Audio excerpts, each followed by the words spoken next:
Good evening, everyone. This is the Ask Dr. Renee show. I'm Dr. Renee, and this show is here to motivate and inspire whoever is listening or watching live, or if you're watching our recordings on YouTube. In the past, we've had Elvira Guzman, who started as an intern with Steve Harvey at the ripe old age of 17 years old and worked for him for 9 years, and now has a very successful branding and publicity firm. We also spoken to Cupid, the R&B artist, and we've spoken to Chanti Das, who is the hip-hop professional. And today we are blessed to have Valeisha Butterfield-Jones. And I'm going to let Valeisha tell you what all she's done because her resume is amazing. Hi, Valeisha. Thank you, Dr. Renee.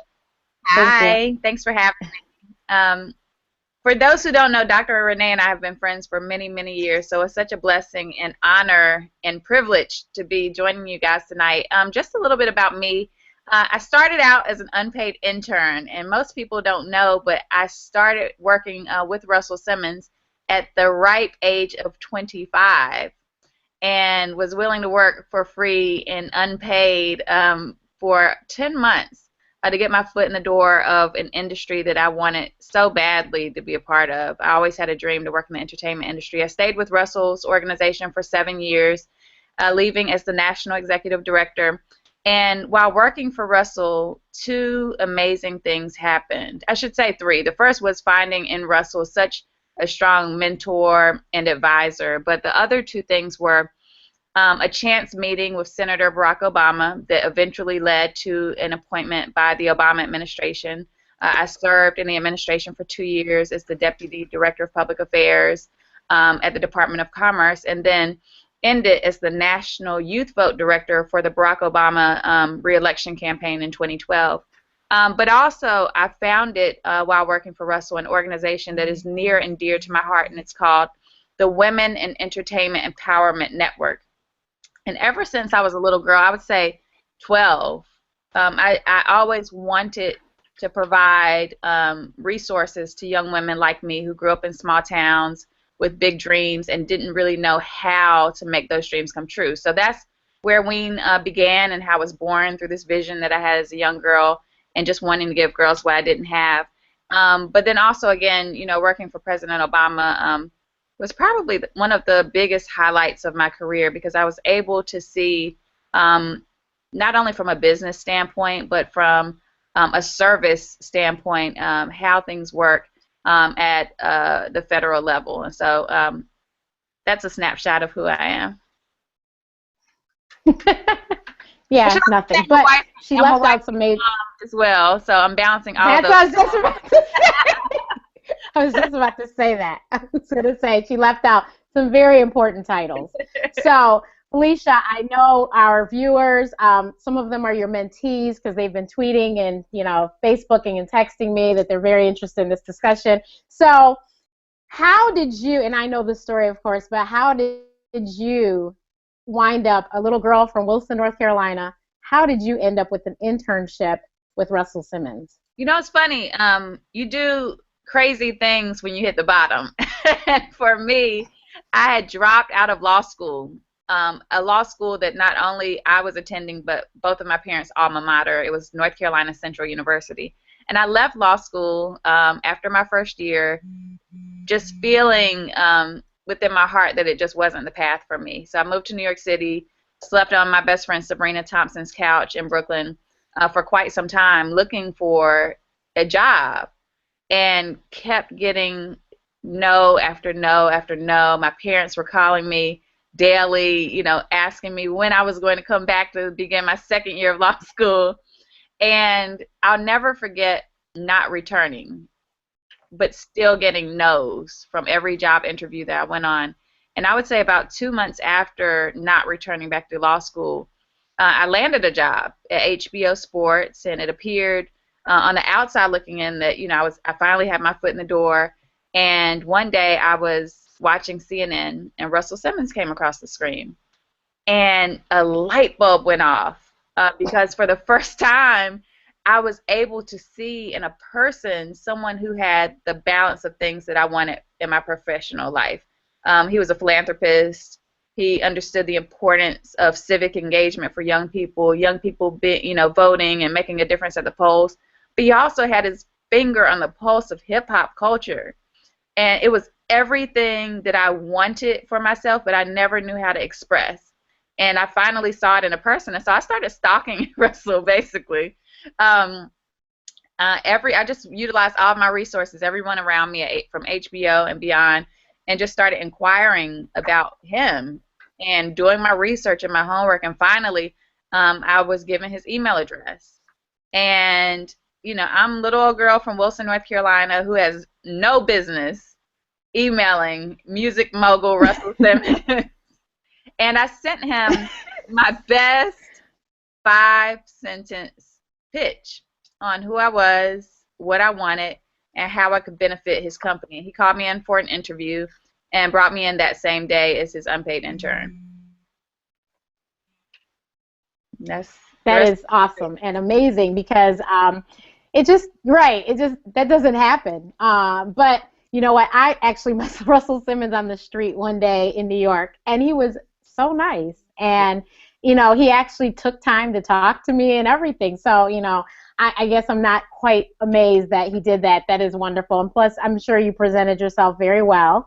And it just goes to show you what I try to tell everyone is you will never know what someone's going to say if you don't ask them. A closed mouth does not get fed. It is so, so very important. But even before that, I forgot. We have to mention, Valeisha wrote a book, and the light is so bright, The Girlprint, that you can get on Amazon.com. And it's a great book. I read it myself. But I actually learned some stuff in here because I met Valeisha after Russell, so I learned a lot about your college days and stuff. Just name a few of the people that you happened to go to school with. Wow, it's so funny because I graduated from Clark Atlanta University, and at the time Atlanta was hot, and but we were not. So we were just college kids on campus, and there were people like Grammy award-winning Brian Michael Cox, who was seated to my right in like biology class, and DJ Drama, who was seated to my left in like English class. Mason Betha, the rapper turned preacher. Well, that is what blew me away, because I knew about Brian Michael Cox and DJ Drama. When I read Mace, I liked to throw the book across the room. Yeah, Mace and I were classmates. I had a poster in my dorm room. I had a poster of Mace that was framed in my dorm room because one of my girlfriends knew how much I loved that man. Yeah, Mace and I were classmates at Clark, and the list goes on. And so I'm so very proud of everybody from Clark, and especially those guys who have really blazed the trail. That is awesome. But so you go to Clark, and what was your major originally? Poli-sci. It was always political. Yeah, you graduated with a political science degree. Yeah. So you go to Clark, and you start getting into the music industry because, of course, it's Atlanta, and it's the 90s. So how did you do that? It's funny. Again, I'm from the smallest town you've probably ever been to or not, and it's called Wilson. And so it was a town that was divided by a railroad track, blacks on one side, whites on the other, extreme poverty then and now in my hometown. And so I grew up with big dreams to work in the entertainment business, and I didn't really know what it meant. And so when I enrolled at Clark, this is my shot. And while I'm a full-time college student and a freshman, you just never know. Tomorrow's not promised, and so I'll never forget. And this was before Google, by the way. Right, of course. That's the thing. The internet was new. 96. Let's just keep it real. Right. It was 1996, and I'll never forget. It may have been my first month, if that, as a freshman at Clark, and I just started walking one day. I knew that the legendary group Wu-Tang Clan, had a clothing store in the heart of Atlanta on Peachtree Street, and I didn't have a car. My parents would let me bring my car to Clark my first year, and I just started walking because I figured that Peachtree Street couldn't be too far. And hours later, I finally arrived at the steps of Wu Wear, which is what it was called, and the doors were closed and the lights were off, and I just burst into tears because I felt my dream slipping through my fingers. Because I felt like if I could just show up, I could convince anyone, that I could work for them and add value. That I just needed an opportunity to be in front of someone who could, have that type of influence. And so the doors were shut, and I waited. And the gentleman, it's a long story, but basically a gentleman who saw me crying and, saw the whole journey that had just walked on, a complete stranger, pulled out his cell phone that was probably the size of this book at the time, and he called and he called upstairs, and this complete stranger happened to know one of the managers upstairs, and they opened the doors, turned on the lights, brought me in. I looked disheveled and distraught, and I gave them my best 60-second pitch on why they should hire me to work. I was 18 years old with nothing to lose, everything to gain. And once again, the next week I started working for WooWear, the apparel store, and worked my way up eventually to running campus promotions for the group. And so my job, at 18 years old, entailed everything from picking Ghostface Killer and Method Man up from the airport to passing out flyers to their concerts and events on campus to selling clothes. I mean, you name it, I was willing to just be a sponge and do the small work. I never felt like I was too big to do the little jobs, and so it eventually paid off. Yeah, that's crazy. That was nice. But you know what? You said something that. Yeah. Right. But you said something that is so important, and I actually spoke to Butler College Prep yesterday. I spoke to teens for Teen Build for the Chicago Urban League Metropolitan Board, and I tried to explain to them how it's so important to get mentors and how it's so important to, shadow people, and people don't understand that doing those medial jobs, you do them well, you'd be amazed. Somebody is going to recognize that you are, doing such a great job at this. If you put in 200% in making coffee, you'd be amazed who is going to recognize that and might tap you on the shoulder and ask you, can you do this, and give you a higher task. And unfortunately, internship is really, I don't know, frowned upon. I'm sure you've heard about some intern sued some company or something. I mean, can you speak on that? Like, what are your feelings towards that?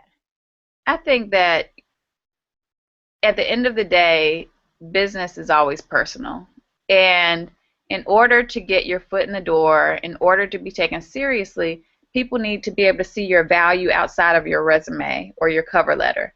And so in order to do that, nothing beats hard work and proven work ethic. And so when you take or accept an unpaid internship, see it as an opportunity to get your foot in the door and to show your value and to show, your uniqueness, because it is competitive, especially when you're interested in a field like entertainment or even politics. For every person, there are 30 people or more waiting for that slot. And so you have to do something to distinguish yourself, and the best possible way to do that is to be willing to be an unpaid intern. It gives you the best possible exposure, access imaginable for the positions that you want. Definitely. It is so important to pay attention, especially in entertainment. It is so important. One, there's not a lot of jobs anymore because we have the internet, and what do we need to hire someone for when the computer will do it for you? Mm-hmm. And so it's difficult now to even find jobs in entertainment. But if you can get one, even if it's unpaid, you'd be amazed if you actually utilize your time well by doing those, medial jobs, whatever they may be, but paying attention to who comes in the door and making the right connections with who comes in the door. It is just amazing. Now, Valeisha and I met because I volunteered to work with WEEN. Yep. And because of that, I met Sabrina. And now, Sabrina's a friend of mine, and, it just trickles over and over. And that Sabrina's niece was one of my Girl Scouts, and it's just so crazy how the snowball effect. But I met so many people, and that's the way I do everything. I treat everyone the way that I like to be treated, which is another thing I taught the kids yesterday. But, you just take those opportunities. I met those girls, and, a lot of those girls are still in Chicago, and so I still communicate with them and hang out with them. And and if somebody was looking for a job, I helped her, tried to help her find a job. So it's just all about connections, and it's hard to impress upon people how important relationships are and networking, and some of the kids just don't get it. They don't understand. I went to college. I shouldn't have to work for free, but you should do an internship. And internships are so important, especially while you are in college, because the competition is so great now when you graduate. Exactly. It's just ridiculous now. And that's why there's so many unpaid, so many college students that are unemployed, because the competition is really, really hard out there. So it's so important to do internships. So you had this vision to work for the president, and I'm sure you never thought it would be a black president, did you? Not at all.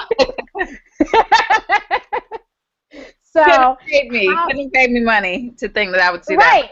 And I don't know if I thought we couldn't become the president or something. I don't know what I thought, but I never would have thought that either. But I remember getting the email from you to tell me, and I was just floored. I said, oh my God, how does this happen? And like she said, she's from a small town. I mean, that was amazing. So how was your time in the White House?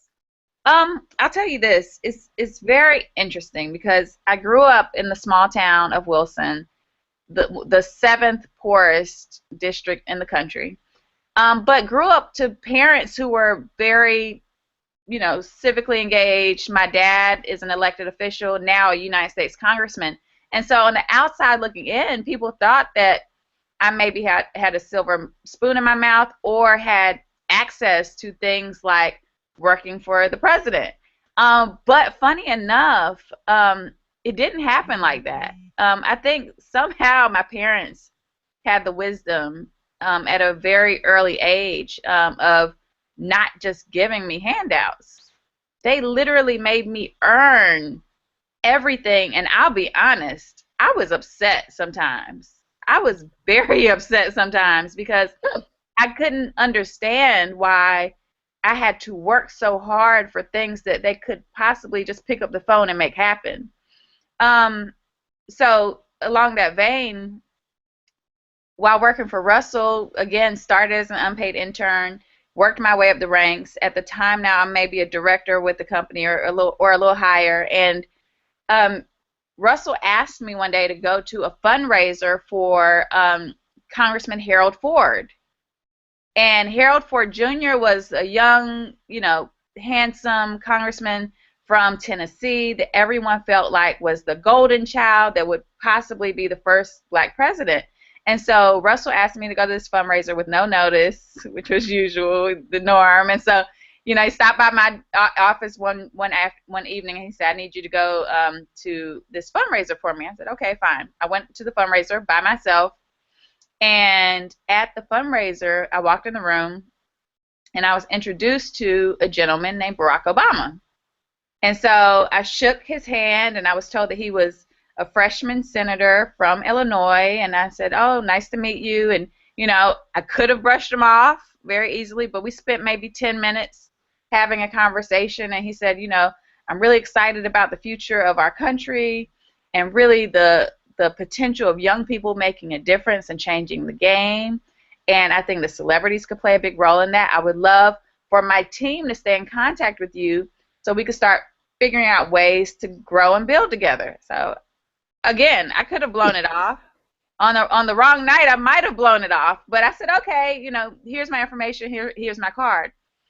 So as time went on and he eventually announced that he would be running for president, his team called me and they said, okay, we really want celebrities involved for, our candidate, and we think that he has a shot. And keep in mind, when you hear Barack Obama's name now compared to then, it didn't have the appeal and star power then that it has now. So at that time, this is 2007, and so they're asking me to leverage and lean on my celebrity friends and relationships to help this guy that a lot of people, by the way, a lot of African American people, black people, didn't think had a shot.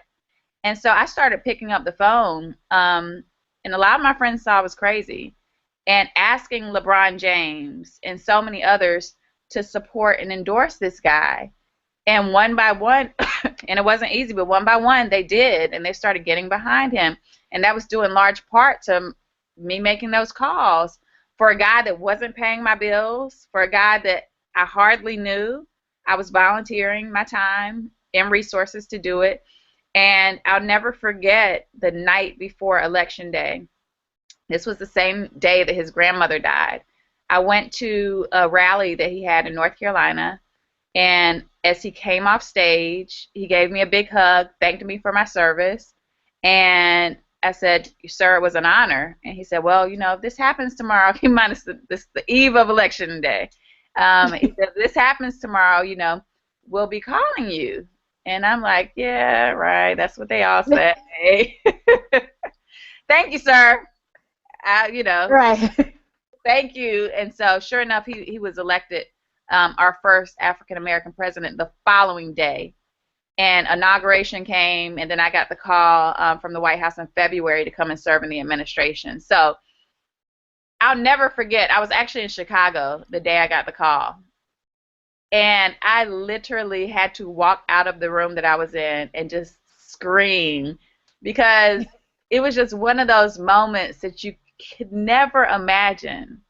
And I just know that if the call felt surreal, it was an honor. It was a humbling experience, especially when I went through the security clearance process. There's another story, but Right.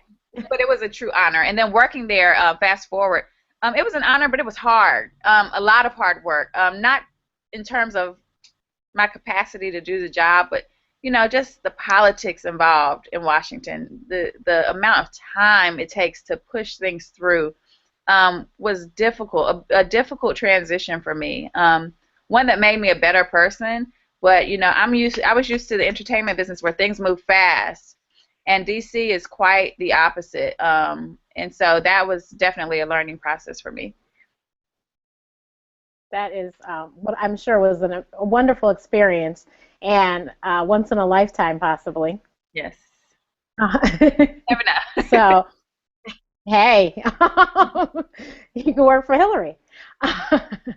Maybe. So, I just want to also remind everyone we will take questions.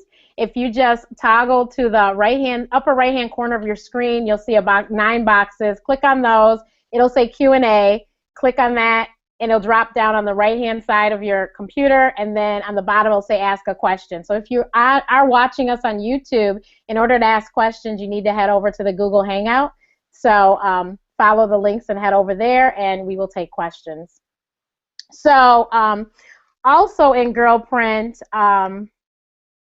you talked about, what you didn't talk about, what I want to talk about. One is balance, and we talked about that earlier before we got on air. How do you seem to get it all done? Mom, wife, job? I may seem to get it all done, but I don't. That's the first step. I think no one ever tells you, or there's nothing anyone can say to prepare you for life as a working mom. And I think that you just learn to accept that you won't be perfect, and that's a hard pill to swallow, especially when you're someone like me. And I'm assuming that you've joined this Google chat because you are. We share a lot of things, and for me, I've taken my career so seriously. I mean, since I was a teenager, I started working when I was 15 years old, not because I had to, but because I wanted to. And so I've had a job since I was 15. And so when you have that type of drive and determination, and especially when it's fueled by passion, you want to get everything right. And so for me, my 20s was spent building my career and my professional foundation, and I thrived on trying to be perfect. And when you become a mom, you realize that, one, that perfection doesn't exist, and you're going to have to reprioritize your life. And so I would say my son's 2.5, and for the first year, that was difficult. When I was in the delivery room giving birth to him, I was still working for President Obama and replying to emails from the delivery room. Literally. My husband, who's FaceTiming in right now, can vouch for that. Babe, would you agree that I was responding to emails from the delivery room for President Barack Obama? Yeah, you're absolutely correct. Yes. See, the hubby just co-signed Hi, that. Dante. I'm on a live Google chat, so I'll text you. Okay. So yeah, so this is a great example. During my Google chat, I'm taking calls from my husband. As soon as I hang up, I'm going to be calling my son to make sure he's tucked in, okay? But, you know, again, balance of it all, but also accepting that you won't be perfect in the process. Like a year ago or 2 years ago, I would have never taken that FaceTime call just now during a Google chat. It would have never happened. But I know that this is real life, and you have to be willing to adjust and learn to live within the fluidness of your life that, you know, happens when you become a mom. And so that's the biggest thing. But then the other thing is maintaining your career and not giving up on your dreams because you're a wife or a mom. That was big for me too. I never wanted to lose myself. My husband's a professional basketball player who now plays for the LA Clippers. I could be living the LA girl life right now, but that's not for me. And so I never wanted to lose myself in my marriage or in being a mom, because I know that I'll be a better wife and mom by having my own life and by having my own career. And so it's just finding the balance again, not necessarily just the professional personal balance, but also the push and pull of finding out who you are in this new role of wife and mom. So even before the wife, I want to talk about, because when we met, we were both single, and we were just like, this is never going to happen. And we, and so we're having a good time. we were. But you inspired me, because when I will not forget, she called me. It was freezing that day, and I was on my couch watching Amazing Race on the phone with my parents and my sister, as I do every Sunday. And she's like, come to dinner, I'm in town. My sister's like, are you going? I said, Alicia, it is so cold outside. There's nobody leaving the house today. And she's like, well, I go, oh God, she's in town. I'm going to pull it together. I said, and then it would take I have an older car. It's going to take 30 minutes to get it warm to get us go. I said, well, here I go. So I went, and when I walked in and you said, my fiance, I thought I was going to hit the floor. I said, no wonder she wanted me to come out tonight in the freezing cold. Yay. So that inspired me, that I'm like, well, the other day she was right where I was, and now she's getting married. So exactly. But, you know, how can you speak to the single women that are like us, that were career women, and that's what we put first? Yes. I'm going to keep it all the way real. One, while I was single in my 20s, I wanted so desperately to be in a serious relationship and marriage by the time that I was 30 that I probably ruined a lot of relationships in the process. Not probably, I did. I ruined a lot of relationships in the process because I had myself on this timetable. And while I have my career, you know, top of mind, you know, I wanted everything to fit into this box that I'd created for myself and that society had told me was right. You know, marriage by 30, or, you know, kids right after. And I had this timeline, this imaginary timeline that for me was very real. So 30 comes and none of that was the case. I wasn't close to marriage, close to having kids. I was in relationships in and out. And when I met Dante, who is my husband, I was 31, and I'll never forget, in the very first phone conversation that I had with him, I was very clear with him on where I was in life. And I think that something very real and special happens when you're honest with yourself and you're honest with the people around you about what you want. And the truth is that the real men will step up and say, you know what, I want that too. The men who aren't ready for that, it'll scare them and they'll back up, and that's okay too because they're not for you. And so in Dante, who by the way probably wasn't necessarily ready for marriage, he may have been ready for a serious girlfriend, but when in that first phone conversation I said, hey, look, okay, I'm not fresh off the bus, okay? I'm 31 years old. You know, I've been in relationships. I'm clear on where I am in life. So if you just want to have a good time, if you just want to kick it, if you just want, you know, a fling for the night or the weekend, I'm not your girl. Where I am is I'm ready for something serious. And by serious, I mean marriage and the future. So if you're not even in that space, let's not waste each other's time. And I knew that with that type of conversation came a big risk of him saying, this chick is crazy, and hanging up the phone, or him saying, you know what, I'm there too. Let's take the next step and just see where it goes. And so fortunately with him, he was ready and in a place where he was at least open to those possibilities. And so the biggest advice I would be is to, one, not put yourself on this clock. And it's so hard not to. And it's so easy now. I know you guys are thinking it's so easy for her to say this because she's married with a kid now. But trust me when I tell you that I met him at 31. We were engaged by 32, married by 33, baby by 34, and now I'm 36. Okay? So now that I'm on the other side at 36, a wife and mom, I can honestly say that those deadlines that I put on myself were not real. And I also know that had I gotten married a year sooner than I did, I wouldn't have been ready. I wouldn't have been a good wife to anyone either. And so you never know why God has the plan that he has, but just know that he is in control. So that's one. And then two is be fearless. Like, don't stick around dating somebody for 8 years. It's like, you know, I'm sorry, you don't necessarily have to do it as quickly as we did, but you know, and they know when it's right. And it doesn't take years and years of stringing each other along, of dragging it out to figure out if you're meant to be with each other. And I think that, you know, when a real man, I'm getting all the way real, Renee, when a real man knows that you are for him, he knows it up front.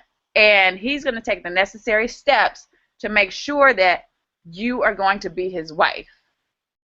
And so for me, I just wanted to be clear on not just what my intentions were, what I wanted out of life, but then it was going to have to happen in a certain order too. Marriage, then baby, then, okay, whatever's next. And so, you know, again, it doesn't mean that I'm perfect, but it just means that I was very willing to be upfront and honest about what I wanted.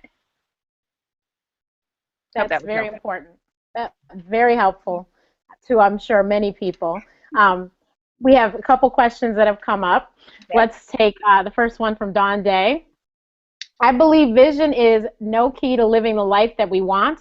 No, we can't see it with our eyes. It comes from within. What was your vision with creating WEEN? And is Girlprint a manual that you provide to the young women participating in your annual summer program?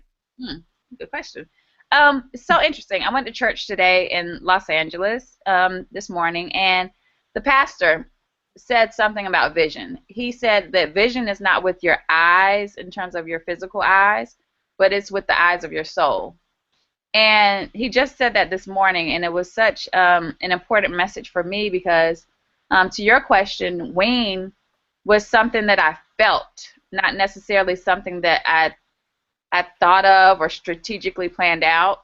It was just something that was placed on my heart at a very early age. But then in 2007, when I worked in the entertainment business, but the entire country was talking about the way women of color were portrayed in music videos, once again, that like tug in my heart said, wait a minute, stop. Like, yes, you're making good money now. Yes, you work in a business that you love, but it's a flawed industry. And if you don't speak up and if you're not willing to do something to help create that balance, then you're a hypocrite. And so I never wanted to be all talk and no action. And so that's kind of where WEEN began. It was something that was a vision, but from the heart. And I just took the steps, and I felt like God was ordering my steps to make that vision a reality. So that's where it began. But I never imagined that it would grow to become an organization where I can go to LA to the BET Awards and I see 5 young women working that are WEEN graduates that walk up to me and say, "Thank you, I'm working here because of you." I never would imagine that I'm talking to someone at the Wendy Williams show and the booking producer is like, "Oh, you know, I graduated from the WEEN Academy." Seven Streeter, same thing. Her manager is a proud WEEN alum. And so I never would have imagined that the seeds planted through this small vision of mine would grow bigger and better than what I even imagined. And so that has been a true blessing for me.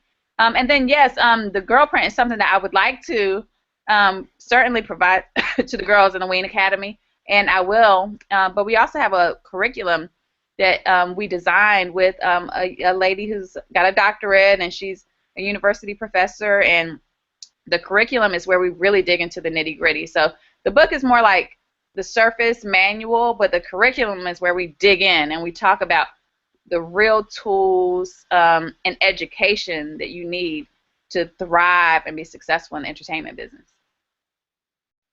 While you're talking about the entertainment business, I spoke to Shanti Das about this as well. We as women in entertainment, especially as petite women in entertainment, it can be it's a male-driven industry. That's, you know, everyone knows that. So how did you handle, because I know you, so you were just like me, you know, we weren't putting up with anything. We weren't trying to get down like, you know, some other people might be when they work their way up the industry. So how did you, you know, put those people away and tell them no, you know, how did you stay on the straight and narrow? One rule, actually 2 rules. One rule was that no is a complete sentence. I never explained why not. If it was ever something I didn't feel comfortable with, whether it was a guy making advances at me, someone in a position of power giving me opportunities for advancement the wrong way, or money on the table for a business deal that just didn't feel right, I would just kindly say no. It wasn't even an angry no, just no, that's not for me. No thanks. And that was it. And it would leave people dumbfounded because they're waiting for the explanation. Well, why? I don't understand. What happened? No, it's just not for me. So no was always a complete sentence for me in the way I handled situations. But then also, I just had a rule that I would never sleep where I eat. So I would never date people, sleep with people that worked in my office or in my immediate professional setting. Now, it doesn't mean I didn't date in my industry. Again, I'm having a truthful conversation. Keeping it real. I'm not saying anything. Keeping it real. But in terms of where I ate, meaning where I broke bread, where I generated an income and revenue, never. And anyone who worked with me will vouch for that because I took it so seriously. And you never want to mix matters of the heart with your business because it never works out. And so that was another way for me to really avoid a lot of landmines. And I was very blessed in working for Russell that he was a respectful boss who never, ever put me in a position where I had to tell him no. Like, he never did anything to make me uncomfortable at all, and that's the God's honest truth. And so I really was very fortunate in that respect, but certainly the other people that were around, and I mean, some folks were people that could have changed my life in a second, for the better or for the worse. And I still said no, because somehow, even when I was younger, I just kind of understood that it would just never pay off in the long run. Exactly. I want to touch on, you're a basketball wife, but you're not a basketball wife, but you are a basketball wife. and actually was invited to be on the show. But Okay. what and I what separates you from, I mean, I understand you have focus, you have drive, you have a career of what you're trying to do. So I guess why not just, sit on your laurels and be the basketball wife? Um, well, I'll say this. What many of us have seen on TV is not a true reflection of the basketball wives that I know. And so many of them do still have lives and careers and nonprofit organizations and do amazing, amazing things. So I'll start there, out of fairness for the women that I've been, fortunate enough to become friends with and surrounded by. So that's one. But two, when I met him, I had a career and I had goals and I had things that I had already accomplished and things I still wanted to accomplish. And so, how dare I change? The woman that he met, how dare I change? Because I never wanted to sell him a representative. And then all of a sudden, now that I'm married, let me just sit back and shop all day, because that would be living a lie. And the same goes for him. And so I think that was when I just always wanted to maintain my identity, um, even though I'm married and, I could, relax a little bit. But I don't, because I think that, I don't want to live a lie, and I certainly don't want my husband to feel like he in any way was sold a dream or sold someone that I wasn't. But then another thing is, it just feels good to have your own. God bless the child who has his own. I just feel like, if I want to go out and buy a bag, I want to go out and buy a bag. Like, if I want to, spend a little money that, I earned and deserved, I want to be able to do that without ever answering to anybody, without ever asking for permission, hiding credit card statements, hiding receipts. Like, I just never wanted to be in a position where I would have to do that. And then finally, again, I'm keeping it real, okay? I believe in the covenant of marriage, and I believe that marriage is forever. However, as women, you always need to be able to stand on your own 2 feet if the worst ever happens. And so, again, knowing. Well, I mean, outside of divorce, even he could get injured tomorrow or something like that. So, you never know. And so you always want to be able to be financially independent and sound, regardless of whether you're in a relationship or not. And she has some financial tips in her book as well, some financial literacy tips that were very good. There's pictures in the book. The book is really, really good, and I really suggest all these people that are viewing us this evening to go get the girl print. If you have a young lady in your life, or even if you're, I'm 38 years old, and I got something out of the book. So even if you're older and maybe you're not fulfilling your dreams just yet, this is an awesome book. And the girl print is really kind of to give you a blueprint of how you can also become successful. You don't have to be entering politics or the entertainment industry, but just a blueprint of how it can be done. And it can be done by anybody. We have another question from Carlotta.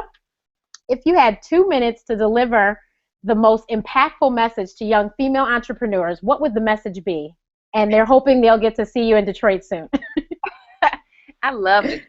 I hope I can get back soon too. I think the most important message would just be to listen to your inner voice and to trust your gut and follow it. Every time I've done anything outside of my gut, outside of the spirit leading me, it never works. And when I say it never works, I've had jobs that were just jobs, if that makes sense. I made a decent salary, I had a 401k plan, I had the car, I had the house, and all those things. And this was as a single woman. But I woke up every morning dreading going to work. I woke up every morning with that pit in my stomach, asking myself, what have I done? And so I would just say to always trust your instincts as a woman, and that's just not professionally, but also in your relationships too. Whenever it doesn't feel right, it's not. And so you've got to learn to hear your inner voice and to trust it. And so that's what my message would be based on. So where do you see yourself in the next 5 years? Let's see. I am in a place where I feel really good about the foundation that has been set.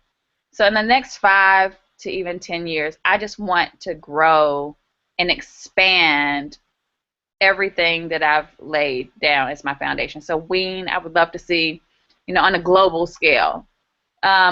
Also with my business, my political consulting business, I would love to have another president under my belt as a client. But then also moving into television. Most recently, I've done more television. I was just on OWN's Light Girls documentary, just a guest on Exhale, which is on Aspire.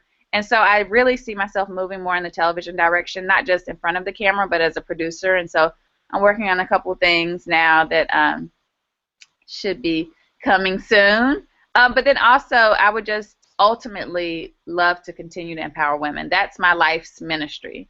And so, when I'm no longer here, I would love to have a legacy left behind that's all about empowering women to be who they are in the most meaningful way. And so, just building and growing day at a time. Well, there's nothing wrong with that, of course. So we touched on married life, we touched on single life, the internship, college days. I know you have a 2.5-year-old now. Are you going to have more kids? I think I'm one and done. I love my child. I love him so. Yes.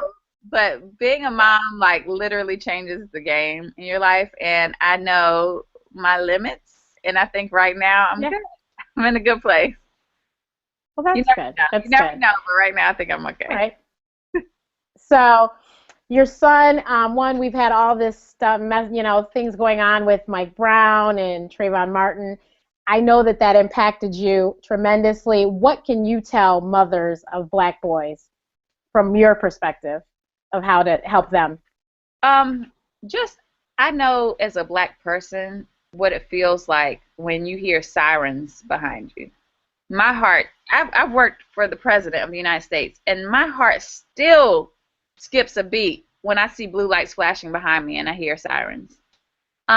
So that just tells me that the issues that we have are so deeply rooted that it's going to take some time for us to peel back those layers and to get to the root of the issue, which is racism in this country.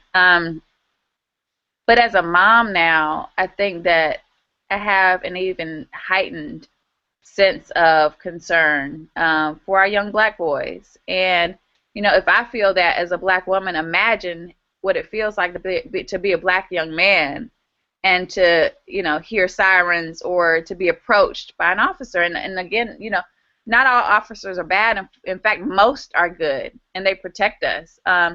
But I think that as a mom, the best advice I can give, and the advice that I'm certainly going to give my son, is to just be respectful, be the best human being that you can be, and understand the world that we live in isn't always fair, and that racism does exist. I would never want my son to grow up oblivious to his reality. And unfortunately, his reality, which is backed by statistics, is that young Black men are at a greater risk than anyone else in society of being murdered, and the list goes on, and targeted. So I would want to raise him understanding that reality, but within that reality, to remain pure, to remain humble, to remain a good person, and also a leader. I think leadership is key for our young Black men. I think they want to see themselves in our leaders. And so I think the more that we have African American officers speaking out, Black leaders speaking out, not just, our old school leaders, but young leaders that they can identify with speaking out, I think that we'll start to see some of those barriers come down. But I'm also open to suggestions, by the way. My son's 2.5, so I'm still learning. I'm still learning and trying to understand how to best deal with this as I go as well, because I think at the end of the day, we're each other's village. And it's very important that as mothers, we support each other and we share information so ultimately we can raise our sons to be the best they can be. Now, you talked about Light Girls briefly, and I almost forgot about that myself. I watched it. It was phenomenal. What have you received any feedback from Light Girls, and, what was your takeaway from that documentary? And did you see Dark Girls? I did. Okay. I'm going to be honest again. I think that I've heard a lot of people say that the documentaries, both Dark Girls and Light Girls, have been divisive. But I would disagree and say that, in fact, it's the difficult conversation that is long overdue. I know, and I've seen comments also on the Light Girls documentary, and I've heard people criticize Tatiana Ali for her role in it, and I've seen people kind of say, well, how dare the Light Girls documentary, the subjects of the documentary, kind of complain about how difficult it's been instead of, talking about the privilege received by being light-skinned. And I think it's unfair because you never understand or know a person's struggle until you walk in their shoes. And for me, I said in the documentary, and I meant it, that colorism can be as damaging, if not more, than racism because it hurts more when it's coming from your own. And it's the truth. I remember as a young woman, and keep in mind, I'm not biracial. Both of my parents are black. But I still remember as a 4th, 5th, and 6th grader, the white girl saying, you can't sit with us, and the black girl saying, oh, little white girl, you're not one of us. And so, again, it's not to claim a pity party over here. Obviously, I'm not hung up on those issues, but that is a part of my past and my reality that has got to be shown and expressed. And so I liken it to, or compare it to, how in society it's wrong to criticize someone for being overweight or obese. But for an underweight person, it's not seen as critical for you to talk about them being skinny or thin. And so similarly, I think that it's a sensitive topic. I think it's one that needed to be had. Colorism does exist, and it's very real on both sides of the spectrum. And at the end of the day, we're all black, right? And as a black community, these are issues, internal issues that we've got to face and deal with. I was on a Google Hangout Tuesday. I said the exact same thing. I said, at the end of the day, we're all black people. It doesn't matter what country you step into. Right. I've lived in several different countries. We are all black. Yep. It does not matter where you're from. You are black. It doesn't matter what tone. You are still black. And that's exactly what I said. And I will say this. So, that's what I thought. I'm the host right now of My Black is Beautiful, the My Black is Beautiful tour. And when I talk to the girls, and most of them are high school and college girls, colorism is a real issue. Like the hashtags that you've seen on Twitter, hashtag dark skin, team dark skin, hashtag team light skin, for young girls is so deep and so real. And so while we know that we're all black and other people view us as black, regardless of the tone, I think that there is a divisiveness that we cannot ignore that exists within our own community. And we've got to confront it. And I feel like the documentary, and shout out to Bill Duke, was a positive step in that direction. Definitely. We have one last quick question, which I think is a great way to wrap up. What is the one thing that you hope that all women, young and old, take from Girlprint? Oh, man, the one thing would be that you are not crazy for your dreams.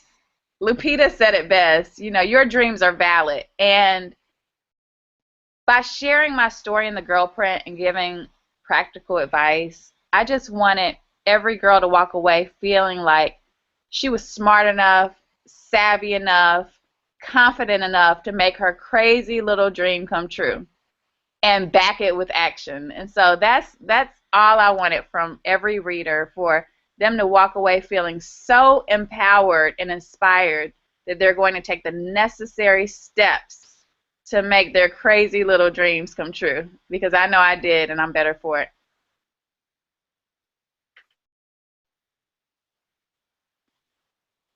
Well, I will definitely include all of the information about WEEN in the video. And is there any other, can you tell people how to get in touch with you, Valeisha, if they would like to hire you to speak, they want you to come to a book signing, whatever?